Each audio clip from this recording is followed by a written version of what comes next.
¿Alguna vez te has preguntado cuándo comenzó la historia? Me refiero a la historia con mayúsculas. Esa gran narración colectiva que nos permite saber quiénes fuimos, cómo llegamos hasta aquí, y quizás, hacia dónde podríamos ir.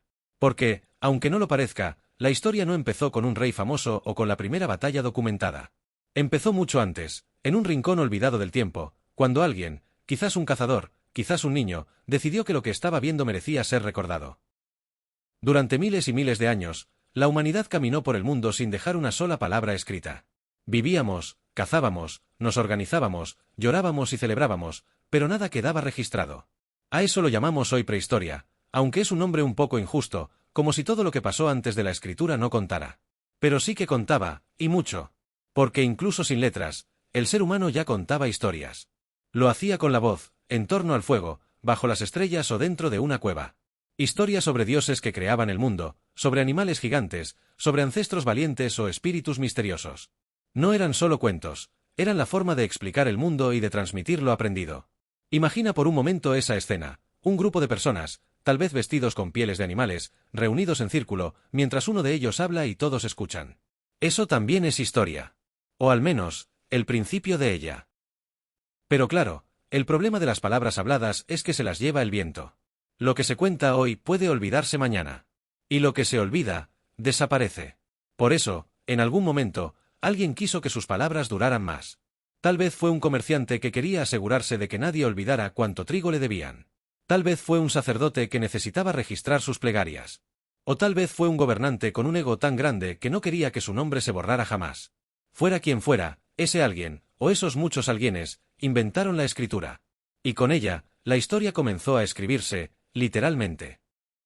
Esto ocurrió hace unos 5000 años, en la antigua Mesopotamia, en el fértil territorio entre los ríos Tigris y Eufrates, lo que hoy conocemos como Irak. Allí, los sumerios comenzaron a hacer marcas en tablillas de arcilla húmeda. Esas marcas formaban un sistema que hoy llamamos escritura cuneiforme. Al principio era algo bastante práctico, servía para contar mercancías, registrar transacciones, llevar control de impuestos. No era muy poético. Pero con el tiempo, la escritura dejó de ser solo contabilidad. Se convirtió en crónicas, leyes, plegarias, himnos, mitos. Se convirtió en una forma de dejar una huella, de decir yo estuve aquí más allá de la vida misma. Y no fueron solo los sumerios. Un poco más al oeste, en Egipto, los escribas tallaban jeroglíficos en templos y tumbas. En China, aparecieron inscripciones en huesos de oráculo. En el Valle del Indo, surgieron signos aún hoy sin descifrar. La escritura nacía en distintos puntos del planeta, como si la humanidad entera comenzara a darse cuenta de que recordar era tan importante como vivir. Porque lo que no se recuerda, se repite. O se pierde. Pero escribir no es lo mismo que hacer historia. Durante siglos, lo escrito fue en su mayoría utilitario o sagrado. No se escribía para contar lo que había pasado con precisión, sino para justificar el presente, glorificar a los poderosos, o invocar a los dioses. La verdadera historia, tal como la entendemos hoy, con una mirada crítica, con intención de comprender causas, consecuencias, procesos, apareció más tarde. Y ahí es cuando entra en escena un personaje fascinante, Heródoto de Halicarnaso. Heródoto vivió en el siglo V a.C., en una Grecia vibrante, curiosa, llena de preguntas sobre el mundo. Viajó mucho, habló con decenas de personas, recopiló testimonios y escribió una obra monumental llamada simplemente Historias. Y lo hizo con un propósito claro, evitar que las hazañas de los hombres y las maravillas del mundo cayeran en el olvido. Heródoto no solo quería contar qué pasó, sino también por qué pasó. ¿Por qué lucharon los griegos contra los persas? ¿Qué costumbres tenían los egipcios? ¿Quiénes eran esos pueblos lejanos de Asia? Mezclaba hechos reales con anécdotas fantásticas, claro. Pero lo importante era su intención, investigar el pasado para comprenderlo.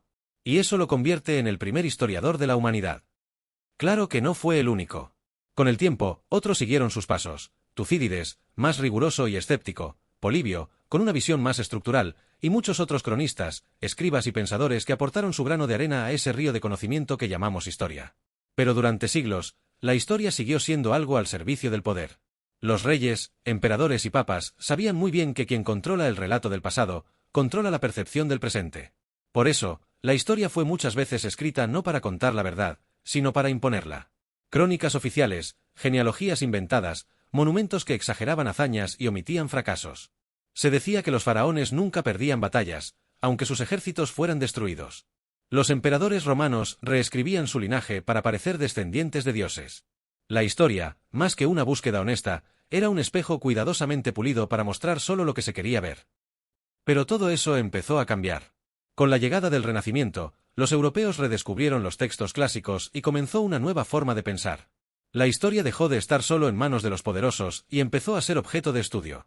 En el siglo XIX, con la revolución científica y el auge de las universidades, la historia se transformó en una disciplina académica. Nacieron métodos rigurosos, el análisis de fuentes, la crítica documental, la arqueología científica. La historia ya no era solo narrativa, era investigación. Ya no bastaba con contar lo que decía un texto antiguo. Había que contrastarlo con otros textos, con objetos, con restos, con contextos. Y lo más importante, había que entender no solo qué ocurrió, sino por qué ocurrió y cómo afectó a la gente común, no solo a los reyes y generales. Y así, poco a poco, la historia se fue democratizando. Comenzaron a estudiarse no solo las grandes batallas, sino la vida cotidiana, las mujeres, los campesinos, los esclavos, los olvidados. Porque ellos también vivieron, también sufrieron, también soñaron. Y también merecen ser recordados. La historia se volvió más compleja, más humana, más incómoda a veces. Pero también más real. Hoy, en pleno siglo XXI, vivimos en un mundo saturado de información. Todo lo que hacemos deja una huella: fotos, vídeos, publicaciones, correos, grabaciones. Cada uno de nosotros genera más registros en un año que toda una civilización antigua en siglos. Pero eso también plantea un desafío. Con tanta información, ¿qué elegimos recordar? ¿Quién lo selecciona? ¿Qué se borra? ¿Qué se oculta? Volvemos al mismo dilema de siempre, pero ahora a una escala gigantesca. En la era digital, la historia no solo la escriben los vencedores, sino también los algoritmos. Y aún así, seguimos buscando lo mismo que buscaban los primeros narradores alrededor del fuego: sentido. Sentido para entender de dónde venimos, quiénes somos y hacia dónde podríamos ir. Porque al final, la historia no es solo pasado.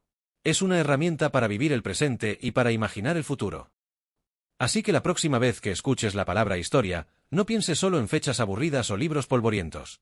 Piensa en lo que eres tú mismo, parte de una cadena de recuerdos, de errores, de descubrimientos, de luchas. Tú también formas parte de esa historia. Y quizás, algún día, alguien contará la tuya. Si te ha gustado este viaje por el nacimiento de la historia, no olvides dejar tu like, suscribirte al canal y compartir este vídeo con alguien que aún piensa que la historia es aburrida. Y cuéntame en los comentarios, ¿qué momento histórico te habría gustado vivir en persona? Nos vemos en el próximo capítulo del pasado. Quiero dar las gracias a todos los que día a día ayudáis a que el canal crezca y dais fuerza a que poco a poco seamos más. Ya somos más de 100, muchísimas gracias.